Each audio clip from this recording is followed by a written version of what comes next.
What's going on, everybody? Landon here. And whether you're listening on podcast, watching on YouTube, or another place, it's good to have you in here. Welcome to the Home Service Business Coach podcast. Whole aim, provide you free game, free value to elevate your home service business, okay? And today we're going to be talking about something that's near and dear to my heart. Top 3 sales hacks on how to close more deals, okay? Because I think there's so much fluff in regards to sales and how to close and how to do this and how to do that. I just really want to cut through all the noise and just kind of give you 3. And then I also do have a bonus one as well too, which I don't really hear anybody really talking about, but I found has been super valuable. So firstly, why the heck should you listen to me? Well, firstly, if you've ever spoken to us at Home Service Business Coach, you've spoken to me. I'm going to be everything sales. You're going to need inside the program as well. Okay, I'm kind of the gatekeeper, if you will, but with this, these hack skills, everything you're going to learn in our program has been honed over 6 years. The past, was it 6? Yeah, 6, 19. Yeah, past 6 years in the actual world of selling. I've done everything from door to door training, the door to door teams, cold calling, in person presentations, you name it. Anything to do with selling, I've done it. Training, you name it, it's been done. I've spoken to tens of thousands of people now at this point in my career, not just strictly in the home service space, and sold multiple 7 and 8 figures in sales combined. I'm not just talking home service, not talking just in my home service career. That was a roughly multiple 6 figures before I moved into this. So I kind of know what I'm talking about. And this is my craft. This is what I do. You might be thinking my craft's being the best window cleaner, the best painter, the best landscaper, whatever that is. This is my craft, okay? And this is what I've discovered. So let's get into it. Enough with the introduction, okay? So number one, if you're listening, I'm going to try and do some audible cues for you, okay? So we just have a list here. Check us out on Apple Podcasts or in our community, and you can get access to the actual document that I'm going to put together with this, okay? So just get in contact with us.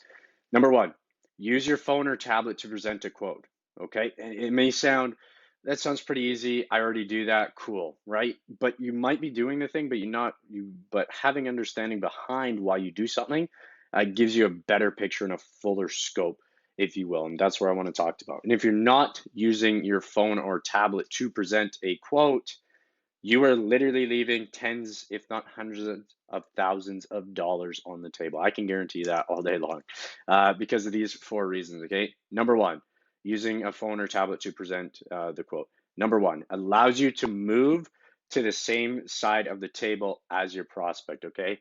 This is in a literal sense. You hear this expression, we're facing off against each other. Picture a dining table. You're at one head of the table, the prospect's at the other. And by the end of your process, you want to be sitting next to each other on the same side of the table, looking at the same piece of paper, if you will, okay? That is the same methodology here with presenting a quote. If I have my phone, I have to come into their quote unquote space and I ask them to, and that builds trust and credibility, which is the second point.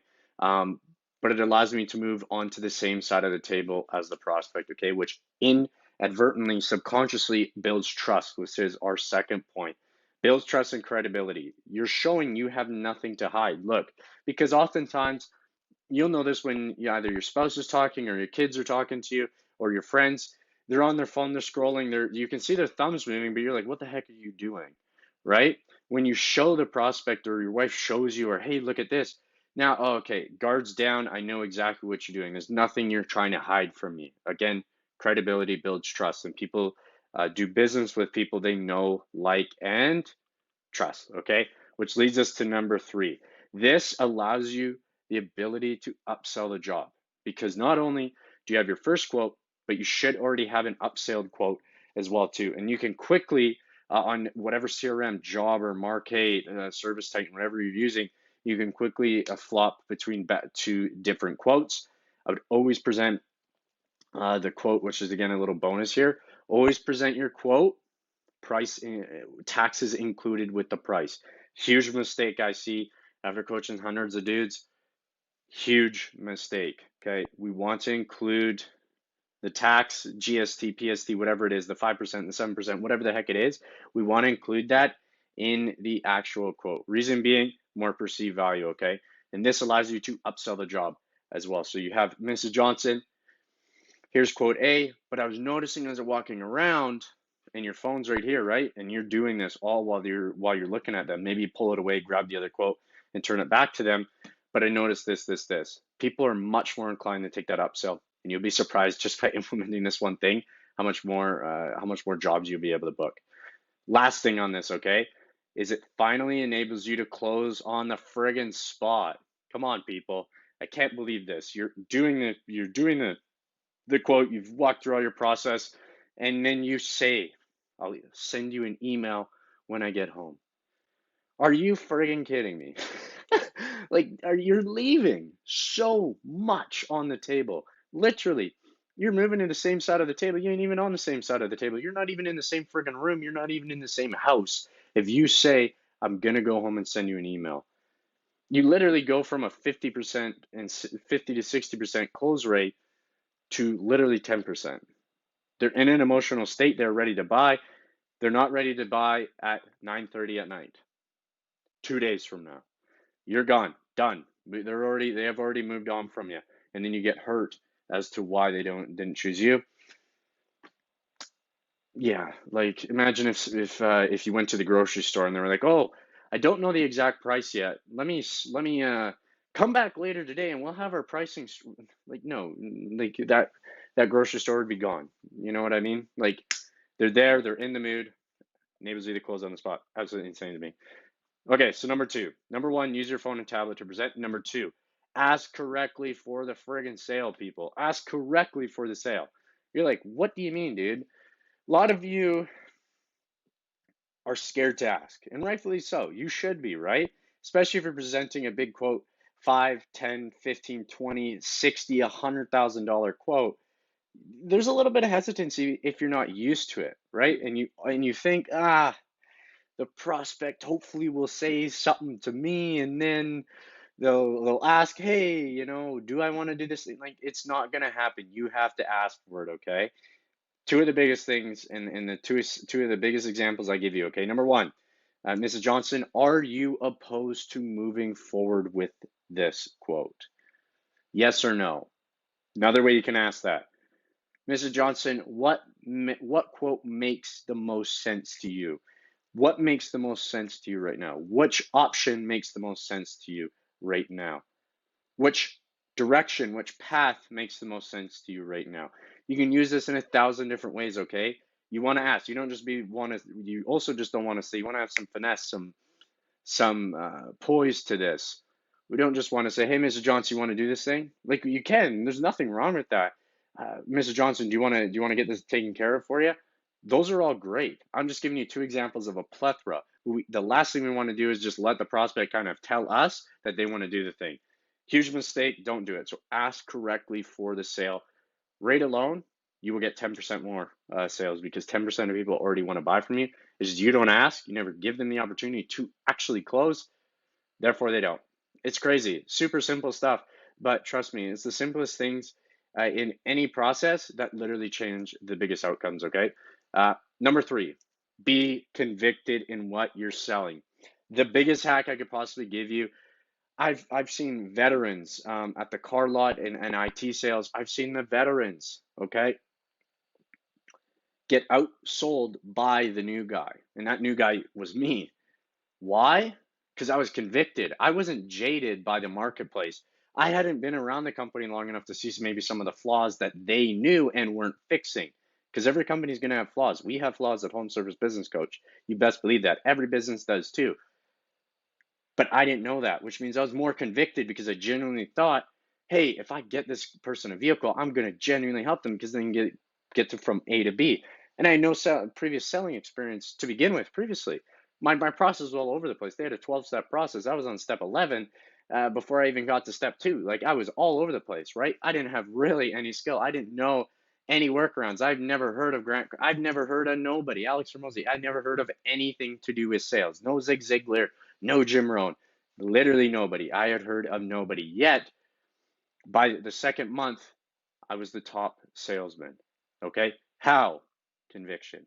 Conviction beats skill all day long. So my hat for you on this point is read your reviews 5 minutes every single day. This is going to help build the belief, okay? Because if you're not convicted, if the biggest thing is like, okay, but how is a lawn? How is painting a home?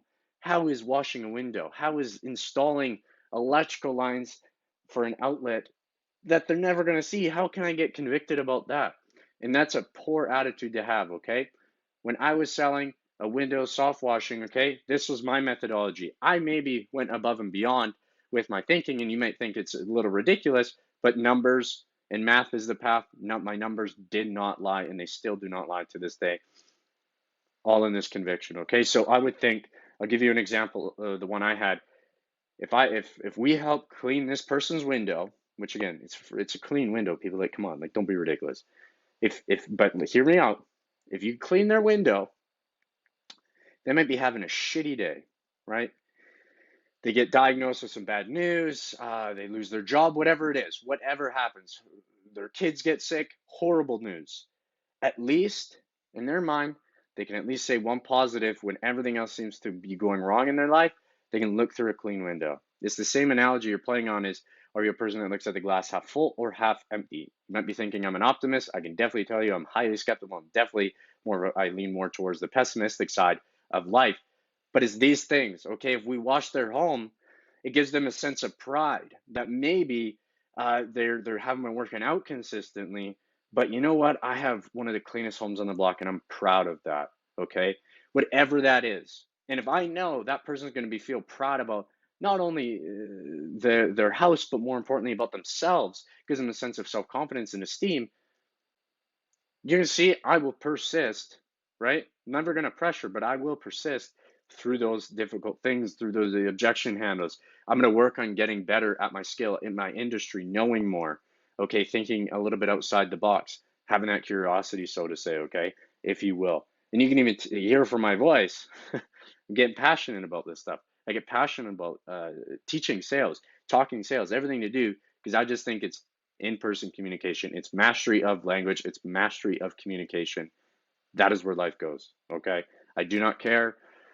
If you, I don't like anything in life. Anything in life is going to be a negotiation either with another person or with yourself.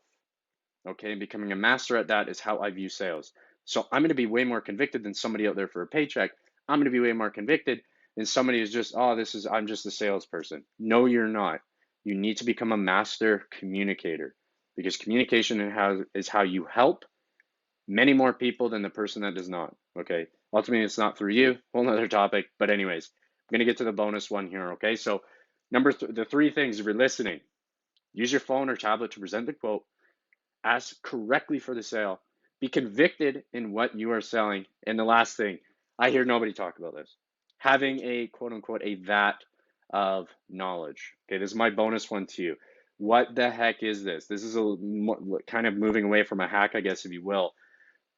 When I would go out to a person's home, I could talk to them about anything. I know you've heard the expression a jack of all trades is a master of none, right? And we're not aiming to be a jack of all trades. We're not looking to be a know-it-all or know everything. We are looking to have a doorway in about a lot of things. And this just comes from me. And again, this is something you can be taught, but I do genuinely find that you're either a curious person by nature or you're not, right? That's that kind of pessimistic. I'm questioning. I want to know the answers. Why is the thing works? I'll give you an example. I was at a restaurant over the weekend with my girlfriend's dad and his girlfriend, and we're having dinner and it's a good thing. As I'm sitting there, my mind is going like this, and it's a blessing and a curse. There's a brick wall behind us, a window to our right.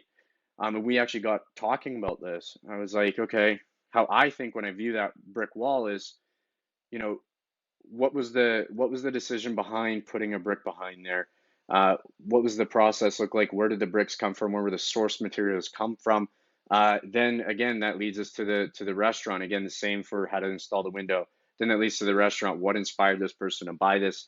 How much was the investment that they put into this? What is their profit margins? How do they source their food? How are they paying their chefs? How do they keep team cohesion? Because it seems like an extremely well run restaurant. How do you do that for many, many years? naturally curious by nature, okay? And you need to be constantly learning about various things, right? And you must be curious about the workings, the inner workings of the world, right? This allows you, and how the heck does this apply to sales? If I see a Philadelphia Eagles sticker, if I see an MLS team, or if I see oil, like an oil picture, or I see anything that has to do a Fisher Price toy, whatever it is, my Vata knowledge will allow me to build rapport and connect with the prospect.